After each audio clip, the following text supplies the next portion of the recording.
وَكَذَلِكَ جَعَلْنَاكُمْ أُمَّةً وَسَطًا. اب اللہ اس میں اس امت مسلمہ کی تعریف کر رہے ہیں، دیکھو اس طرح ہم نے تم کو امت وسطا بنایا ہے کہ تم ایسے اعتراضات نہیں کرتے. یہود و نصارہ کی جو تباہی کی وجہ ہے وہ وجہ اللہ بیان کر رہے ہیں کہ یہ اعتدال سے ہٹ گئے ہیں، اور یہ امت کیا ہے؟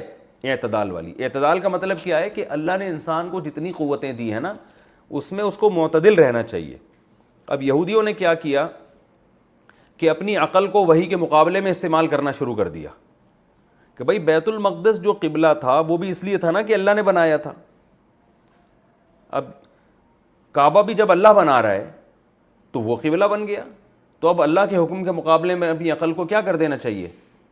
وہ سپرد کر دینا چاہیے. ہاں اس پہ بحث ہو کہ یہ اللہ کا حکم ہے یا نہیں ہے، یہ کہنا کہ یہ ہو ہی نہیں سکتا، پاسبل ہی نہیں ہے، تو یہ کیا ہے؟ آپ وحی کے مقابلے میں اپنی عقل کو بڑھا رہے ہیں. تو اس لیے اللہ نے فرمایا یہ امت کیا ہے؟ امت وسط، معتدل امت ہے، کہ یہ عام کھانے سے اس کو مطلب ہے، پیڑ گننے سے مطلب نہیں ہے. ایسا نہیں ہے کہ اس امت کو پہلے اللہ نے حکم دیا بیت المقدس کی طرف رخ کرو تو اس امت نے نہ اس حکم پہ بھی اعتراض نہیں کیا کہ اللہ جب یہ نبی مکہ میں پیدا ہوئے اور ابراہیم علیہ السلام کا قبلہ کیا تھا؟ کعبہ تھا، تو صحابہ نے یہ اعتراض نہیں کیا کہ ہم لوگ کعبہ کی طرف کریں گے، ہم بیت المقدس کی طرف رخ کیوں کریں؟ تو نہ اس حکم پہ ان صحابہ نے اعتراض کیا اور نہ اس حکم پہ. تو یہ اس کی علامت ہے کہ یہ بیلنس لوگ ہیں، یہ معتدل لوگ ہیں، یہ حکم کو فوکس کرنے والے لوگ ہیں. اور یہ آیت اتنی جامع ہے نا کہ اس زمانے میں بھی یہ آیت اسلام کے برحق ہونے کی اور مسلمانوں کے برحق ہونے کی بہترین دلیل ہے. علماء نے لکھا ہے کہ یہ اللہ نے امت وسط بتایا کہ مطلب ہر چیز میں بیلنس ہے. اب آپ دیکھیں کہ جن قوموں نے عقل سے کام لیا، ایک طرف بے حیائی کا طوفان اتنا کھڑا کر دیا انہوں نے، بعض قومیں ایسی ہیں کہ لڑکوں سے بدکاری کو بھی لیگل کر دیا، انہوں نے زنا کو بھی لیگل کر دیا. اور ایک طرف بعض قومیں ایسی ہیں کہ جنہوں نے رہبانیت کو اختیار کیا کہ عورت سے دور رہو، اور ایسا دور رہو کہ جنگلوں میں جا کے عبادت کرو، جیسے کہ عیسائیوں کے راہبوں نے کیا ہے، جنگلوں میں جا کے عبادت نہ، عورت سے بالکل ہی دور. تو اعتدال کس امت میں ہے؟ وہ صرف مسلمانوں میں آپ کو ملے گا. نہ تو رہبانیت کے قائل ہیں کہ ایسی دوری اختیار کرو کہ جو ہے نا جنگلوں میں نکل جاؤ یا نکاح ہی نہ کرو ساری زندگی، اور اتنا بے لگام بھی بننے کی ضرورت نہیں ہے کہ زنا کو ہی لیگل کر دیں، بلکہ اس کے احکام دیے کہ نکاح ہے اور کس عمر میں نکاح ہے اور کس سے نکاح ہے. تو یہ بیلنس ہے. اسی طرح بعض قوموں نے مذہبوں میں نے کیا کیا کہ ہر دنیا کی نعمت سے کنارہ کشی اختیار کی انہوں نے، جیسے عیسائیوں کے راہبوں نے اور ہندوؤں کے پنڈتوں میں آج بہت ایسے ملیں گے آپ کو. اور جو لبرل ہوئے ہیں وہ اتنے کہ شراب بھی حلال ہو گئی ان کے یہاں، نشے بھی ان کے لیے کیا ہو گئے؟ جائز ہو گئے. بزنس کے معاملے میں آپ دیکھ لیں کہ جوا سٹا بھی جائز ہے بہت سے قوموں کی نظر میں، لیکن اسلام نے کیا کیا، اور بعض نے کیا کیا کہ تجارت اور دنیا داری کو بالکل ہی غلط قرار دے دیا کہ انسان دنیا میں پڑے ہی نہیں. ٹھیک ہے نا؟ تو اسلام نے اس میں بھی بیلنس کیا، بھائی تجارت بھی کرنی ہے، گھر والوں کو کھلانا پلانا بھی ہے، لیکن اتنا بھی نہیں کہ سود بھی حلال ہو جائے اور آپ کے لیے سٹا بھی حلال ہو جائے اور جوا بھی حلال ہو جائے. ایسا نہیں ہے، بلکہ پراپر طریقے سے آپ نے تجارت کرنی ہے. تو اسلام کے جتنے بھی احکام آپ دیکھیں گے نا وہ افراط اور تفریط کے درمیان میں ہے. کھانے پینے کے معاملے میں آپ دیکھ لیں، ہندوؤں نے کیا کیا کہ گوشت کھانے کو ہی حرام کر دیا، اتنا غلو کیا کہ بھئی جانور کو کاٹنا ہی نہیں ہے ہم نے کسی قیمت پہ، اور وہ سبزی خور بن گئے. اور دوسری طرف جنہوں نے حلال کیا ہے تو کتے بلی بھی کھانا شروع کر دی، انہوں نے مردار بھی کھانا شروع کر دیا. تو اس معاملے میں اسلام نے بیلنس کیا کہ بھائی نہ تو ایسا ہے کہ صرف سبزی کھاؤ گے، گوشت بھی تمہاری خوراک ہے، لیکن گوشت کا یہ مطلب نہیں کہ جو ملے کھا جاؤ. کچھ جانور ہیں مخصوص جو پاکیزہ جانور ہیں ان کو ذبح کر کے کھانا ہے. تو کھانے کے معاملے میں، حلیے کے معاملے میں آپ دیکھ لو، کچھ لوگوں نے بالوں کو کہا کہ یہ بال جو ہے نا ہونے ہی نہیں چاہیے. ایسے آپ کو مذہبی لوگ ملیں گے جن کے پورے بالکل فارغ البال ہوتے ہیں، نہ داڑھی نہ مونچھ. اور سکھوں نے کیا کیا ہے کہ ہر جگہ کے بال، مونچھیں بھی بڑی ہوئی، داڑھی بھی بڑی ہوئی، سر کے بال بھی، بغلوں کے بال بھی، وہ کہتے ہیں کاٹنا ہی نہیں چاہیے. تو اسلام نے اس معاملے میں بھی کیا کیا ہے؟ بیلنس. تو بالوں کے حکام دیکھ لیں آپ، جن بالوں کا صفائی سے بڑا تعلق ہے ان کو کاٹنے کا حکم دیا. مرد کے امتیاز عورت سے داڑھی کے بالوں سے ہوتا ہے تو مرد کو داڑھی بنانے کا حکم دیا. تو ہر چیز میں آپ کو اسلام میں کیا نظر آئے گا؟ عورت اور مردوں کے حقوق میں دیکھ لیں، یا تو یورپ میں عورت جانوروں سے بدتر سمجھی جاتی تھی، اور جب عورت کو حقوق دیے تو مرد کے برابر لا کے کھڑا کر دیا اس کو. عورت کو جب حقوق دیے تو مرد کے برابر لا کے کھڑا کر دیا. تو جب برابر لا کے، حالانکہ عورت کا پھر عورت کیوں ہے پھر وہ بھائی، اگر وہ اس میں ساری صلاحیتیں مرد و جیسی ہیں تو پھر اللہ نے اس کو عورت کیوں بنایا؟ ظاہر ہے اس میں کچھ کمزوری ہے نا. تو اسلام نے یہاں بھی کیا کیا؟ بیلنس، کہ بھائی عورت کو وہ پاؤں کی جوتی نہیں ہے، وہ جانور نہیں ہے، وہ انسان ہے، وہ آزاد ہے، لیکن مرد کے ماتحت رہے گی وہ نکاح کے بعد، اور نکاح سے پہلے اپنے باپ کے ماتحت رہے گی، غلام نہیں بنے گی، ماتحت رہے گی. تو یہ بھی بیلنس ہے، یہ بھی ایک اعتدال ہے. تو یہ ہر حکم میں ہے، جتنے بھی احکام آپ دیکھیں گے نا اسلام کے، ہر حکم میں آپ کو اعتدال نظر آئے گا. تو اللہ نے فرمایا کہ اسی میں نے تو چند مثالیں دی ہیں، اس پہ میرا پورا ایک مستقل بیان ہے. تو اللہ نے کیا فرمایا؟ وَكَذَلِكَ جَعَلْنَاكُمْ أُمَّةً وَسَطًا، دیکھو اس طرح سے ہم نے تم کو معتدل امت بنایا ہے. تو یہود و نصارہ کی گمراہی کی وجہ ہی یہ بنی کہ وہ اعتدال کے راستے سے ہٹ گئے. اور اس امت کی اس میں اللہ نے فضیلت بھی بیان کی، فرمایا لِتَكُونُوا شُهَدَاءَ عَلَى النَّاسِ، اور جو معتدل ہوتا ہے نا اسی کی گواہی معتبر ہوتی ہے. دنیا کا اصول ہے کہ کبھی بھی افراط و تفریط کرنے والے کی گواہی کا اعتبار نہیں کیا جاتا. جیسے آپ کے کسی سے بہت اچھے تعلقات ہیں، آپ کو عشق کی حد تک محبت ہے، تو ظاہر ہے عدالت آپ کی گواہی اس کے حق میں نہیں لے گی. عدالت کہے گی بھائی یہ آدمی معتدل نہیں ہے، یہ تو ویسے ہی اس پر اتنا عاشق ہوا ہے، تو یہ تو اسی کے حق میں گواہی دے گا. تو یا کوئی غصے کا تیز ہو، آپ سے دشمنی میں بہت آگے نکلا ہوا ہے، تو بھی گواہی معتبر نہیں ہوتی کہ بھائی اس نے تو اس کو پھنسوانا ہی ہے. تو ہمیشہ بیلنس لوگوں جن کو غصے سے مغلوب نہیں ہوتے، اعتدال میں رہتے ہیں، انہی کی گواہی معتبر ہوتی ہے. تو اللہ نے فضیلت بیان کی کہ ہم نے تمہیں معتدل امت بنایا ہے تاکہ تم قیامت کے دن لوگوں پر گواہ بن سکو. اب وقت چونکہ پورا ہو گیا ہے تو میں اس آیت کو انشاءاللہ میں اگلے ایپیسوڈ میں ڈیفائن کروں گا کہ یہ امت پچھلی امتوں پر گواہی کیسے دی گی اور اس کا اس آیت سے کیا ربط بنتا ہے. وما علینا الا البلاغ، کہ اللہ تعالیٰ نے فرمایا ہم نے آپ کو ایک معتدل امت بنایا ہے. معتدل امت کیسے بنایا ہے اس کی تفسیر میں پچھلے ایپیسوڈ میں بیان کر چکا ہوں. لِتَكُونُوا شُهَدَاءَ عَلَى النَّاسِ وَيَكُونَ الرَّسُولُ عَلَيْكُمْ شَهِيدًا، تاکہ تم لوگوں پر گواہ بن جاؤ اور رسول تم پر گواہ بن جائیں. اس کی تفصیل حدیث میں آئی ہے، صحیح احادیث میں رسول اللہ صلی اللہ علیہ وسلم نے ارشاد فرمایا پچھلی امتوں میں جب قیامت کا دن قائم ہوگا تو انبیاء سے اللہ تعالیٰ سوال پوچھے گا کہ کیا تم نے میرا پیغام اپنی امتوں تک پہنچایا؟ تو وہ کہیں گے اللہ ہم نے پہنچا دیا. تو عدالت کے ایک کٹہرے میں پیغمبر اور دوسرے میں وہ امتیں ہوں گی. تو وہ ان کی امتیں کہیں گی کہ اے اللہ انہوں نے تیرا پیغام ہم تک نہیں پہنچایا، کیونکہ ظاہر ہے جن لوگوں نے نافرمانی کی پیغمبروں کی وہ تو انکار کریں گے. تو اللہ تعالیٰ اس امت کو بطور گواہ کے پیش کریں گے اور یہ امت گواہی دے گی کہ ان کے پیغمبروں نے اللہ کا پیغام ان امتوں تک علی وجہ الکمال پہنچایا تھا. اور پھر رسول اللہ صلی اللہ علیہ وسلم اس امت پہ گواہی دیں گے کہ اللہ یہ امت سچ کہہ رہی ہے. تو اللہ تعالیٰ پھر اس امت کو گواہ بنا کر ان پیغمبروں کے حق میں فیصلہ کریں گے. تو اس امت کو ایک فضیلت ثابت کرنے کے لیے اور ایک شرف دینے کے لیے. یہاں کچھ اشکالات ہوتے ہیں. اچھا، پہلی بات تو میں یہ بتا دوں اس امت کو بطور گواہ کے پیش کیوں کیا جائے گا. اس کی وجہ کیا ہے کہ گواہ میں معتدل ہونا ضروری ہے، کہ افراط و تفریط سے بچ کر ہو. ہمیشہ ایسے کی گواہی قبول کی جاتی ہے جس کے بارے میں پتہ ہو کہ یہ کسی ایک کی سائیڈ نہیں لے گا، یہ وہ بات کرے گا جو حق پر مبنی ہے، یہ جذبات سے مغلوب نہیں ہوتا. تو یہ امت چونکہ امت معتدل ہے تو لہذا معتدل ہونا اس بات کا تقاضا کرتا ہے کہ اس کو بطور گواہ کے پیش کیا جائے. پھر یہ وہ پیغمبر جب یعنی جو امتی جب اعتراض کریں گے کہ اللہ یہ ہمارے خلاف کیسے گواہی دے رہے ہیں، یہ تو تھے ہی نہیں اس وقت، تو وہ بتائیں گے کہ اللہ تو نے جو ہم پہ پیغمبر بھیجے محمد صلی اللہ علیہ وسلم اور ان پر جو تو نے اپنی کتاب نازل کی تھی قرآن، اس کتاب میں ہم نے یہ پڑھا تھا.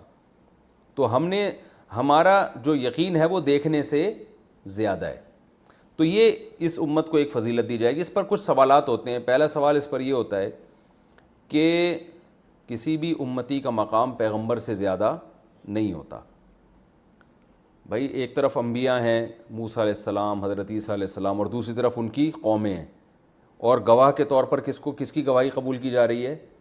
اس امت محمدیہ کی. ظاہر اس امت محمدیہ کا مقام پیغمبروں سے زیادہ تو نہیں ہے، تو پیغمبروں کی اپنی بات کا اعتبار کیوں نہیں کیا جا رہا؟ وہ کہہ رہے ہیں اللہ ہم نے پیغام پہنچا دیا. جب وہ کہہ رہے ہیں کہ ہم نے پیغام پہنچا دیا تو ان کی بات تو زیادہ وزنی ہے بنسبت ایک امتی کی.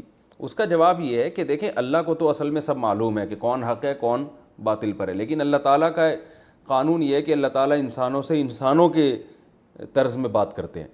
تو انسان کو جب تک یقین نہیں آتا یا اس پر حجت جب تک تام نہیں ہوتی جب تک کوئی گواہی نہ ہو اس کے خلاف، اور قیامت کے دن یہ سب انکار کریں گے کہ انہوں نے ہم پر پیغام نہیں پہنچایا، انکار کریں گے.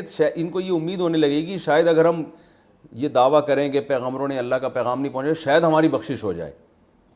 تو کیونکہ جب مرتا کیا نہ کرتا ہے نا، کہ جو آدمی مرنے والا ہوتا ہے یہ عذاب سے اپنے آپ کو چھڑانے والا ہوتا ہے، وہ تو کوئی بھی طریقہ نکلے وہ نکالنے کی کوشش کرتا ہے، اگرچہ اس کو یقین ہو کہ اللہ کو سب کچھ پتہ ہے، پھر بھی وہ بہانے تو کرے گا. تو اب اللہ تعالیٰ نے ان امتوں کے خلاف پیغمبر کے قول کو اس لیے ان کے سامنے حجت قرار نہیں دیا کہ وہ خود ایک فریق تھے. تو عدالت میں جب بھی دو فریق ہوتے ہیں نا جو ایک دوسرے پر دعویٰ کرتے ہیں تو ان کا اپنا بیان معتبر نہیں ہوتا. مثال کے طور پر بھئی یہ واسع خان بیٹھے ہوئے ہمارے سامنے، انہوں نے عدالت میں کیس کیا کہ جی ماموں نے جو ہے مفتی طارق مسعود صاحب نے اتنے پیسے ہم سے لیے اور پی گئے ہیں. ایک مثال ہے، میں نے پیے نہیں ہیں. تو عدالت مجھے بھی بلائے گی ان کو بھی بلائے گی.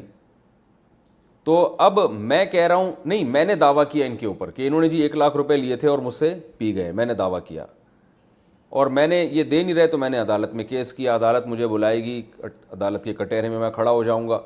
تو عدالت مجھ سے پوچھے گی جی آپ کے پاس گواہ ہیں؟ میں بطور گواہ محلے کے 2-4 افراد کو لے کر آ گیا. تو اگر وہ معتبر ہوں گے تو عدالت ان کی گواہی پہ فیصلہ کرے گی، معتبر نہیں ہوں گے تو عدالت میرے کیس کو خارج کر دے گی. اب یہاں یہ نہیں کہا جا سکتا کہ مفتی صاحب نے جن گواہوں کو پیش کیا ہے وہ گواہ تو مفتی صاحب سے کم درجے کے ہیں، یعنی عوام کی نظر میں، بلکہ مفتی صاحب کو زیادہ لوگ، ایک مثال دے رہا ہوں کہ لوگ زیادہ قابل اعتماد سمجھتے ہیں، مثال کی حد تک، حقیقت میں سمجھتے نہیں سمجھتے تو الگ بحث ہے نا. یعنی جو مشہور شخصیتیں ہوتی ہیں ان کو تو زیادہ ان کی بات کو لوگ سنجیدگی سے لیتے ہیں نا. تو عدالت کہے گی بھائی اس وقت نہیں لیا جائے گا ان کی بات کو، اگرچہ یہ محلے میں قابل یعنی سچے سمجھے جاتے ہیں، لیکن اس وقت چونکہ ان کی حیثیت فریق کی ہے تو فریق میں اور دو جب مقابلہ کرنے والے ہوتے ہیں جو دونوں کا کیس ہوتا ہے تو عدالت کی نظر میں وہ سیم ہوتے ہیں، تو ان کی اپنی بات کا اعتبار نہیں ہوتا. گواہی ہمیشہ کسی تیسرے سے دلوائی جائے گی، چاہے وہ تیسرا جو مدعی ہے نا اس سے کم درجے کا ہی کیوں نہ ہو. تو یہاں بھی پیغمبر چونکہ خود خصم ہوں گے، خصم کا مطلب ہوتا ہے جو آپ کے مقابلے میں کیس میں ہو، تو اس لیے اللہ تعالیٰ وہاں پیغمبروں کی گواہی نہیں بلکہ کسی تھرڈ پارٹی کی گواہی قبول کی جائے گی. اور وہ کون سی ہوگی؟ ظاہر ہے وہ پیغمبر اور ان کی امتوں کے علاوہ کون بچتا ہے؟ یہ امت. تو یہ امت چونکہ اعتدال کے راستے پہ چلی ہے، اس کو جیسے ہی تحویل قبلہ کا حکم دیا گیا انہوں نے اسی وقت حکم چینج کر لیا.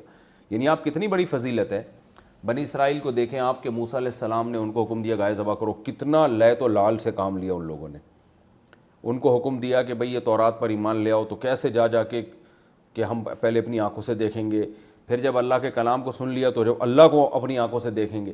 اور ادھر اطاعت کتنی زیادہ ہے کہ نماز میں آپ صلی اللہ علیہ وسلم نے کوئی نماز توڑ کے صحابہ کو بتایا بھی نہیں کہ قبلہ چینج ہو گیا، بلکہ گھوم کے وہاں کھڑے ہو گئے تو صحابہ نے فوراً رخ چینج کر لیا اور وہ پوچھا نہیں کہ نبی سے، بس سمجھ گئے کہ حکم کیا ہو گیا ہے، چینج ہو گیا. یہاں تک کہ کسی نے جب دیکھا کہ لوگ اس طرف رخ کر کے نماز پڑھ رہے ہیں تو کچھ صحابہ دوسری مسجد میں نماز پڑھ رہے تھے، ان کو جا کے اطلاع دی، انہوں نے بھی رخ چینج کر لیا اپنا. تو یہ جو اطاعت اور یہ جو فضیلت ہے نا، تو یہ فضیلت اس بات کی تقاضا کرتی تھی کہ ان کے خلاف گواہی دی جائے. دوسری بات یہ، پہلا اشکال کا جواب تو ہو گیا. دوسرا اشکال یہ ہے کہ گواہی ہمیشہ اس شخص کی معتبر ہوتی ہے جس نے خود مشاہدہ کیا ہو. تو سوال پیدا ہوتا ہے یہ امت تو اس زمانے میں تھی نہیں، تو یاد رکھیں گواہی مشاہدہ کرنے والے کی اس لیے قبول ہوتی ہے کہ اس کے پاس علم یقینی ہوتا ہے. اس لیے علماء کہتے ہیں کہ اگر گواہ کے پاس مشاہدہ نہ ہو، کسی اور طرح سے یقینی علم ہو، تو بھی وہ گواہی دے سکتا ہے. اس کی مثال ایسے ہے جیسے آپ نے کسی کو دیکھا کہ ایک آدمی خون آلودہ کپڑوں میں کسی گھر سے نکل کے بھاگ رہا ہے، اور جب گھر میں جا کے دیکھا تو ایک بندہ قتل ہوا پڑا ہوا ہے. تو اگرچہ آپ نے اس کو اپنی آنکھوں سے قتل ہوتے ہوئے دیکھا نہیں ہے، لیکن آپ کے پاس ایک یقینی دلیل ہے کہ بھائی بندہ بھی مر گیا اور چاقو اس کے ہاتھ میں تھا اور یہ خون آلودہ کپڑوں میں بھاگا بھی ہے. تو یہ سب قرائن اس کی علامت ہے کہ اسی نے قتل کیا ہے. اس بیس پہ آپ جا کے گواہی دے سکتے ہیں کہ بھئی میں اس بات پہ گواہی دیتا ہوں کہ فلاں نے فلاں کو قتل کیا ہے. اسی طرح میڈیکل سائنس میں ڈاکٹروں کی گواہی کا اعتبار ہوتا ہے، حالانکہ انہوں نے مشاہدہ نہیں کیا، لیکن علامات دیکھ کے، پوسٹ مارٹم میں ہوتا ہے نا، علامات دیکھ کے وہ بتا دیتے ہیں کہ بھئی فلاں ہی قاتل ہو سکتا ہے، دوسرا نہیں ہو سکتا. تو یہاں بھی یہی ہے کہ اس امت کو، یہ امت قرآن کو سامنے رکھ کے گواہی دے گی کہ اللہ یہ تیرا کلام ہمارے سامنے موجود ہے، اس کلام میں تو نے بتایا ہے کہ پیغمبروں نے اپنا پیغام لوگوں تک پہنچائی، ہمارے پاس دلیل قطعی ہے اور اس کی بیس پر ہمارے پاس علم یقینی ہے، تو اس علم کی بیس پر ہم یہ گواہی دے رہے ہیں۔ اور رسول اللہ صلی اللہ علیہ وسلم پھر اس امت پہ گواہی دیں گے کہ اللہ میری امت سچ کہہ رہی ہے۔